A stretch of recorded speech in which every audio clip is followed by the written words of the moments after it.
Of, Doamne, cât de fericit sunt! Am ocazia, acest cântec, să-ți rostesc numele.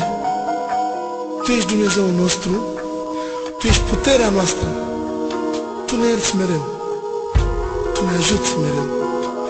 Ajută-mi copiii, Doamne, am nevoie de Tine, am nevoie de puterea Ta. Îți sunt greșit, Te rog, iartă-mă și dă-mi drumul ăla curat, că vreau să fiu pe drumul vieții în care puterile Tale să le găsesc. Vreau să fiu lângă Tine. Ai grijă de copiii mei, ai grijă de tot ce iubesc. Îți cer ajutor. Doar Tu mă poți ajuta.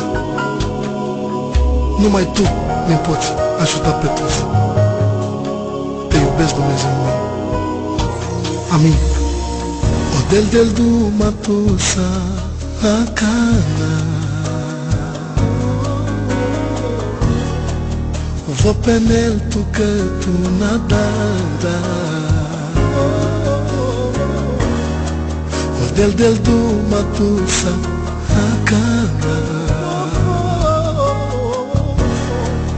Vou penel tu că tu nadada Nadara